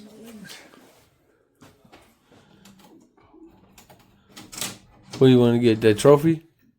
Yeah. Here, let me get it. I want to. Well, you could just leave it there. You don't have to I won get a it. 100-mile concourse with the combine and everything with a pure white bird. When that bird came out of a blue-white flight, and that checker had a little splash on her face. All white came out. And when I banded it, and then I just didn't pay no mind to it. And then all of a sudden, a week later, I look at it, where the frig you come from? It was her. An all white bird off won of the a 100 little mile. splash in a blue bar, huh? She won the 100-mile race. And what is that trophy for? Be careful. You got it. Put it on that corner over there. Let me see. Is that what you're looking for? Yeah, it's right here on the front. Central Jersey Combine, 2004 Old Bird Combine winner, 300 miles, IF02, IDF 160, blue check, white flight. What is that? WFC? I don't know. What is that? BCWFC? Is that the bird name? 1,300 yards a minute, 191 lofts, 2,100 birds. See? Where's that bird at? That's 2004. It's probably Check done. a white flight? Yeah. There she is. Oh, right there? Yep. Oh, that's her right there, huh? That's her. That's her. A lot of these pictures brought me back a lot of good memories, and I was so proud of them. You know, you just win after win after win. And there's one club, the North Hudson Club that I flew. I never got along with the president of the club, Jimmy Corso. He's dead now. And I just didn't like him. He was Italian, but he had a cocky way about him. And me and him had an argument. And that's one of the years I won 4 races up there. I never got 4 more races. 4 more of these slash marks or whatever from him. And he kept saying to me, I'll get to you, Chris. You're going to get him. Don't get excited. What are you getting mad about? I wanted to take him and tie him in a knot. Never got him from that. I said, you know what? So you're missing some trophies, and these are just big first place winners. These ain't just second and thirds, like you said. Place. My second and third place and fourth place winners, I would cover that wall too. Trust me. And I hate to say it, I pat myself on the back. I'm proud. I'm proud of what I did with these pigeons. I love birds. I eat and sleep pigeons. And what's good about it is, thank God I found out about them when I was 10 years old because I was grown up. All my friends are dead. Went to jail, probably died there or died from overdosing. I never did that. I always stayed in the yard with the pigeons, playing with them. I love pigeons. I had them in people's garages on their roof, and they never bothered me. They knew that I was a decent kid. Kept me out of trouble. Yeah. I feel like it does the same. It keeps me at home, keeps me grounded, keeps me with the wife too. and the kids. My wife used to help me. She used to clean the coops, change the water for me if I was working overtime. It takes a lot of work, doesn't Oh, it? it does. I mean, Even though I'm home, I'm never home. I'm always in the pigeon coop. exactly. I mean, at least you know where everybody is. Yeah. Because even my wife says, at least I know one thing. I can holler out the back door. I know he's there. He's not out in the streets. Yeah. And I just love pigeons, and I like the challenge. I like to get good birds, and when I buy a pigeon, it's got to be almost better than what I got in my coop. To be truthful with you, I just went out and bought 3 pigeons. Me too.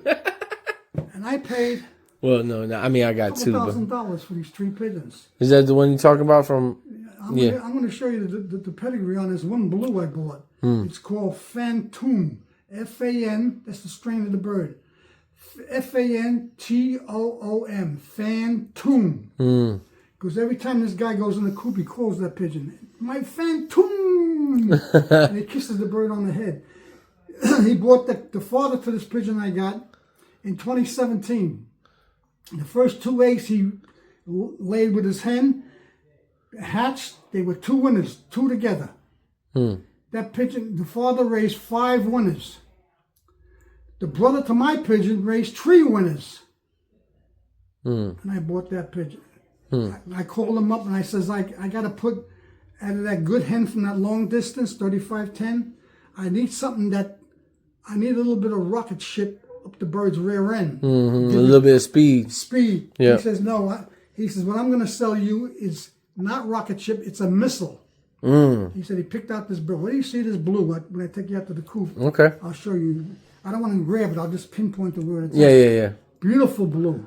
Then I bought a pair off a friend of mine that I've known for years. His name is Dennis Moshe. He's a Jewish guy. I forgot where the fuck he flew, where he flies. My brother, because I sent my brother to him to buy a pair of birds. I bought a pair, and he says, "Oh, you finally buying a pair of birds off me." He says, "You've been buying a pair of birds off me for 10 years." Because I used to always talk to him, "I'm going to get a pair off you, Dennis." So finally I wanted some. He sold me, I'll show you the pedigrees on that.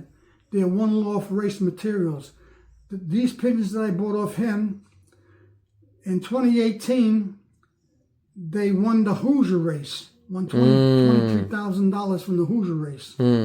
So these are the kind of pigeons I run after. You got to get good stuff, Dennis. I'm telling you, get the good stuff. Well, I'm starting that journey now. You know, I got my little experience 1 year. Now it's let's get some good stuff and see what we can do. And anybody gives you a pigeon that they don't want, Give it back. you know, I got too many. You know. Yeah. That's how You know, I'm capped out, From now man. on,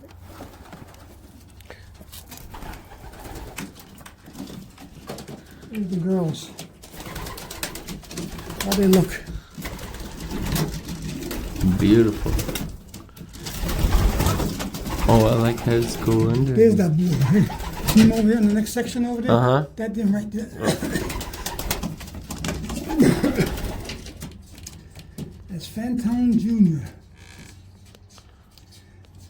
Yeah. Now that last them pair of young ones. Uh-huh. Here's There we go. That's here's how- what I took out of the same blood. I stocked them. This chicken hen right here, Uh-huh. and that blue right there. So this- simple. Oh my gosh. You have it so simple in here.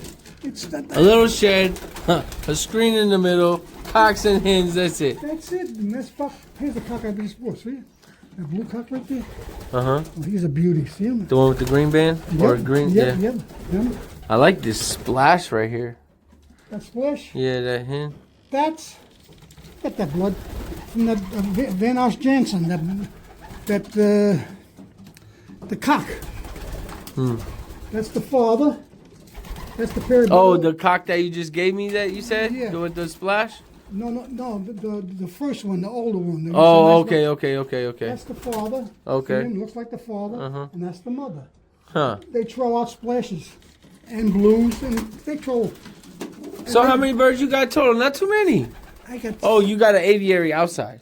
Yeah. So there's some birds outside. Okay. I got 7 pair. I don't get a lot. 7 pair. That's 14 birds, that's all. These are the birds I'm going to breed out of. Look at the feather on them pigeons. They're nice. And they need a bath. Hey, I like giving my birds baths. I love it too. Well, I think that and I'm thinking more and more that more baths are good. No, people, the pigeons love it. Yes. You see what I used to give them up here? I used to fly them over here. Uh-huh. See that upside down over there? It's the bottom of a shower stall. See it right there? Oh, okay. Yeah. I just use a little kiddie pool. And I just put them in a kiddie pool. And I got the gray buckets I put. One in here, one in here, one in there, one in there. And then so what's this one? You got more birds in there or nothing? Yeah. So you got set. Okay, so this is the first one's breeders. These are my hens and cocks, my breeders. Okay, and then And these I are. used to race out of here. Okay, this is your racing loft.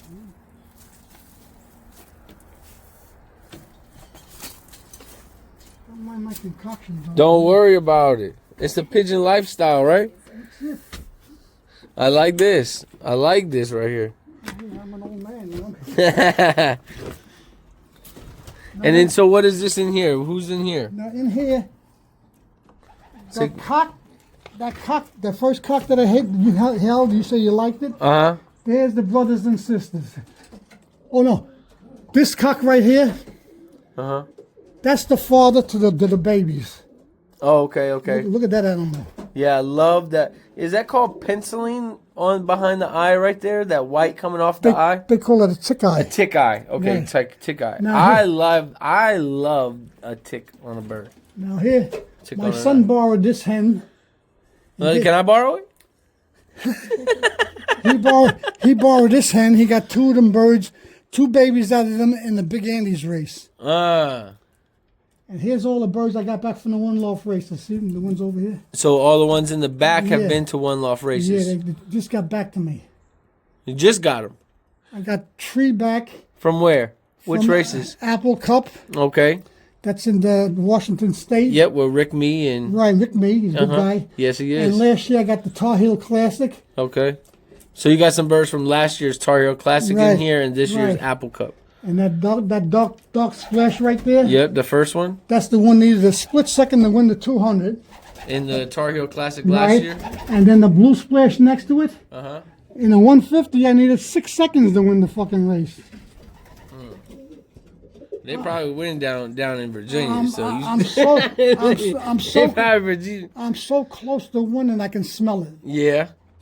Then I got the silvers up there. They're out of my bloodline, the red checkers. Uh-huh. And like I said, I keep the best and get rid of the. In other words, I just can't keep them all. Yeah, you can. If I was racing these pigeons, I can use all for breeding and stuff. You know what I'm saying? Yeah. But I'm not racing. I'm one off racing. I don't like to keep a lot of pigeons. I don't want to feed a lot of pigeons. Converted into a breeding coop. I bought this shed. That's it. And then here, of course, they had to come this way. They used to come like a rocket, hit the board, boom, right in. I used to sit over there under the tree. And what is this right here? What kind of material is this? This is what you call, it's, what do you call it, torch down? It's like a heavy gauge tar paper. This has been on here now 14 years. Wow. There's a little gumming up I did, you know, it's starting to fall apart, but I like how you have the doors, make it easy to get to the water and everything. That's what the antenna is? Yeah, the antennas will be inside. well, I used to put the antenna under the coop. Under the board, I used to have the Oh, antenna. okay. This way, when they landed, before they bobbed in, it would scan them. Uh, A lot of jerky guys used to put the antenna inside. yeah, and then they fly over, it won't scan Not them. only that, by the time they hem and horn to get in there, Yeah. they just walked in front of it. I scanned them. Yeah. So I wouldn't tell a lot of these guys. Guys do it different. Yeah. But it's good, been here a long time. I enjoy it. I like it. Nothing like pigeon racing, huh? I just love it. Well, thank you so much, Tell you the man. truth, I flying pigeons all these years. I'm flying one loft races. I like it, but I miss the backyard races, the club races. Like you're That's doing. what I'm telling you. I miss it. They don't. It's all diminishing. Well, we gotta build it back up. That's what we're Right. supposed to be doing, and it's gotta be. What you're It's gotta doing- be the younger you're- guys and the older guys. We all gotta come together. What you're doing. Like what you were talking about earlier, like a big club. You can't even find anywhere to park. They got food and drinks, and It was everybody's all- hanging out. it was all That's what it beautiful. needs to be with the whole families, not just the So guys. you're doing the right thing because you're spreading it around with the cameras and stuff like that. Well, I'm trying, you know. I'm No, just you're trying to helping. document, Not you only know. that, That's you go it. on YouTube and show everything like that. It's nice. The young guy would see that and say, "Oh, I want to get into that." You know what holds the young guy anymore? The time, the money. Yeah. The young kids today. Oh well, people are just struggling just to make it, but when they figure out what it does for your spirit and your mind Oh, and everything, it's like that's what I love about the birds. I'll You know, tell it's you so one much thing, beauty into it. You puts know. it puts energy into me. Yeah. Even though I'm getting up in age, I can't wait to get up in the morning just to see my birds and feed them. Yeah. I have to lock them down now because the peregrine hawks around here. Yeah. Matter of fact, I just lost a hen about 3 weeks ago. That's the last time I had them out. I had them out, and all of a sudden I'm looking, I'm counting. What the frick is that little blue hen? gone. Because the hawks, they go in these trees and they just wait. Wait for you to open that door. They wait. I had one time, I was opening the door, swishing the bath pans out, and a hawk came right next to me on the screen, hit the screen, because the birds were in there clapping around, hit the screen, got one of his talons caught in there. And I had this, what the hell is that stick? Oh, there it is, one of them sticks right. I'm trying to beat this thing to death. But he got away from me. They're so strong. Man, now this one guy was telling us a story. He was in the backyard. He had one of the babies. He was sitting down, and the hawk came out of the sky, landed right on his chest. I believe him. Oh my gosh! Then another time I come out here, I see all the birds in the cage. I said, "What the frick is going on?" They were all something inside. Here. And my son was over. My son sat down, like walked over. I said, "Something's wrong." He says, "What's the matter, Dad?" I said, "There's something in the coop." I looked in the coop. The freaking thing bucked in the barbs. It was on a perch. A big son of a gun. I told my kid, he come running over. I says, "Don't go in there." I says, "Just block up the peak hole for me. I'll get the pellet gun." I went to get the pellet gun. He was out here with the freaking hawk in his hand. He went in there. He caught it by the claws. I said, "If them things ever get your jugular vein in your hand and make you bleed to death." Yeah. He had it by the claws and by the wings. He says, I had that small crate I had in the house. He jammed it in there. I said, "What are you going to do with it?" I says, "Let me kill it. I'll put a couple of pellets in his head." Because he works in the refinery. He got a damn good job. He works in the refinery up here. It's about 25 miles away. I released it up there. And then I put a band on it, a big plastic band with a number on it, number 49. I said, "That thing ever comes here, I'm going to kick you in the ass." But it never came back. Come on. Let's go. Let's go get a sandwich. But I missed the backyard plant racing, trust me. It's fun. Hi, Grayson. I hope to meet you someday. Come soon. We're going to make you a nice banana split. Oh, yes. Alright, guys. So we just got back to the Bay Bridge here. Look at that. Wow. Beautiful. Beautiful, beautiful, beautiful. Look at that. Look at the water. Y'all see the water? Oh, look at that.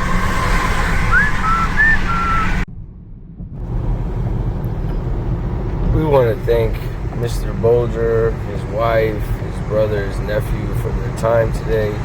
It was such a wonderful experience. So many lessons and knowledge, so much knowledge shared, and what a great time. We had wonderful food. This is going to be a lifelong friendship for sure. Really interested to see how well these birds do that we got, and looking forward to breeding them here in the near future. But thank you so much, Mr. Bolger. Thank you so much for the sport of pigeon racing. Thank you for all the people subscribing to the channel. If you haven't already, please hit subscribe. We're also on Facebook and Instagram at Enduro Loft. But thank you all so much. Enjoy the video. Man, this is such a beautiful bridge. Look at this thing, man. This thing is like super long. Oh, wow. I was recording this the whole time I'm driving, just to get this special content for you guys. Can you guys hit subscribe for that at least? And follow all the Facebook and YouTube and Instagram, everything. You know, Enduro Loft, Enduro Racing Pigeons. We here to stay. We're going to stamp our name. Yes, sir. Wow. Man, we got a year coming up, 2026, about to be lit. Oh boy. Thank you so much to Chris Loft. Thank you so much to Mr. Bolger, his wife. Thank you so much. Man, what a wonderful time. And thank you for my wife for joining. We had a good trip. Wow, look at this sunset. Jeez. Alright guys. Enjoy the rest. Talk to you later. Peace. Smash that like button. One time. Hit the bell. The notification bell. Hit that one too. Yeah.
Man, that's nerve wracking. That's a long bridge.